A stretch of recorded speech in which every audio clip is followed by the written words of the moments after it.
இதோ அண்ணாமலை தலத்திலே அஜபா நடனம் ஆடுவதற்கு அர்த்தநாரீஸ்வர மூர்த்தியாக சிவபெருமான் உண்ணாமுலை தாயார் உடனாகிய அண்ணாமலையப்பர் அழகாக வலம் வரக்கூடிய அந்த காட்சியை நாம் காண்கின்றோம்.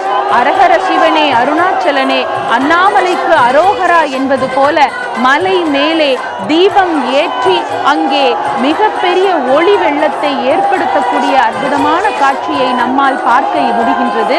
மலையின் மீது மகா தீபம் ஏற்றப்பட்டு இருக்கின்றது.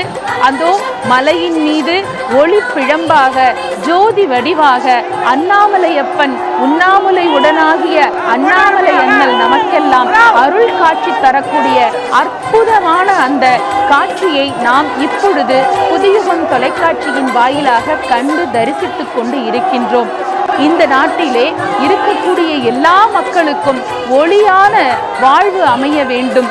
அர்த்தநாரீஸ்வரராக வலம் வரக்கூடிய அண்ணாமலை அண்ணலின் அருளால் எல்லோருடைய வாழ்விலும் இருள் அகன்று ஒளி பிரவாகமாக வர வேண்டும் என்கின்ற அன்பான வேண்டுதலோடு நாம் இந்த நிகழ்ச்சியை வழங்கிக் கொண்டு இருக்கின்றோம்.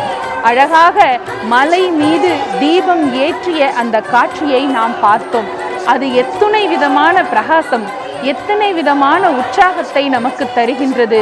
நான் இருக்கின்றேன், கவலை கொள்ளாதே, வாழ்க்கையில் இன்பமும் துன்பமும் மாறி மாறி வந்தாலும் கூட உனக்கு அடைக்கலம் தருவதற்கு உன்னை பெற்றவனாகிய அப்பன் அருணாச்சலம் நான் இருக்கின்றேன் என்று அபயம் கூறக்கூடிய அந்த அழகை எத்துணை ஜென்மம் எடுத்தாலும் பார்ப்பதற்கு நமக்கு கண்கள் போதாதுதான். அழகாக மேகக்கூட்டங்கள் சூழ்ந்திருக்க வான வேடிக்கைகள் ஒளி காட்ட ஆலயத்தின் மீது வண்ணச் சரவிளக்குகள் அழகாக மின்ன அதோ மலையின் மீது அண்ணாமலையின் மீது அழகான ஜோதி ஸ்வரூபமாக அண்ணாமலையார் நமக்கெல்லாம் அருள் காட்சி தந்து கொண்டிருப்பதை நம்மால் பார்க்க முடிகின்றது. அது மட்டுமல்ல, மெய்ஞானமாகி மிளிர்கின்ற மெய்ச்சுடரே, இஞ்ஞானம் இல்லாதேன் இன்பப் பெருமானே, அஞ்ஞானம் தன்னை அகழ்விக்கும் நல்லறிவே என்று மாணிக்கவாசக பெருந்தகை பாடியது போல அங்கே தீபத்தின் மூலமாக நமக்கு அவர் கூறியிருக்கும் ஒரு முக்கிய செய்தி என்ன என்றால், உலகத்தில் இருள் கவிழ்கிறது என்பதை பற்றிய அச்சம் வேண்டாம். காரணம், சிவபெருமானே கள்ளப்புலக்குரம்பை கட்டழிக்க வல்லானே, நள்ளிருளில் நட்டம் பயின்றாடும் நாதனே என்று பாடியது போல நள்ளிருளிலும் அவன் நடனம் ஆடக்கூடியவன், எந்த நேரத்திலும் நம்மை ஓடி வந்து காக்கக்கூடியவன், இருளை அகற்றி ஒளியை தரக்கூடிய உன்னதமான தெய்வம் என்பதை நமக்கு மீண்டும் ஒரு முறை இந்த ஆண்டும் அண்ணாமலைக்கு அரோகரா, அருணாச்சலத்திற்கு அலோகரா என்கின்ற அந்த கோஷங்கள் நமக்கு காதுகளிலே விழுகிறது. பக்தகோடி பெருமக்களின் அத்துணை வேண்டுதல்களையும் அவர் வேண்டியபட்டும் நிறைவேற்றுவதற்கு இதோ அண்ணாமலையின் மீது ஜோதி ஸ்வரூபமாக வீற்றிருப்பதை நாம் காண முடிகிறது. பஞ்சமூர்த்தி புறப்பாடு மிகச்சிறப்பாக நிகழ்ந்திருக்கிறது. இப்பொழுது ஆலயத்தின் வளாகத்திலே அங்கே பக்தகோடி பெருமக்கள் மலையின் மீது தீபத்தை தரிசித்த அந்த மகா புண்ணிய காலத்திலே மனம் மகிழ்ந்து இருக்கின்றார்கள்.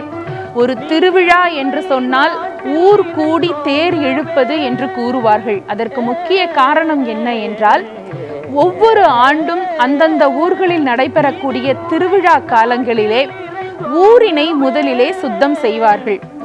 ஊரும் நாடும் சுற்றுப்புறமும் சுத்தமாகவும் சுகாதாரமாகவும் இருந்து விட்டாலே நமக்கெல்லாம் பெருமளவிற்கான நோய்கள் பிணிகள் வருவது தடுக்கப்பட்டுவிடும்.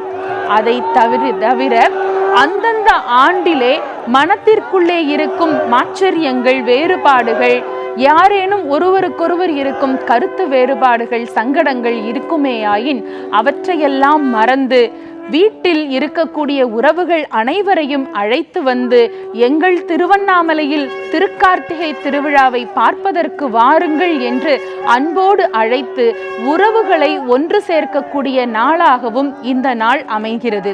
அதனால்தான் ஊர் கூடி தேர் இழுக்கக்கூடிய திருவிழாவை நம்முடைய சம்பிரதாயத்தில் பெரியவர்கள் அதிகமாக உருவாக்கி தந்தார்கள். இந்த திருவண்ணாமலை திருத்தலத்தை பொறுத்தவரையிலும் இங்கே இருக்கக்கூடிய பெரியவர்கள் மிக மிக அற்புதமாக இந்த பெருமானை பற்றி நிறைய பாடல்கள் பாடியிருக்கின்றார்கள். இதோ மலையின் மீது அந்த மகா தீபம், அணையா தீபம் எரிவதை நம்மால் பார்க்க முடிகிறது.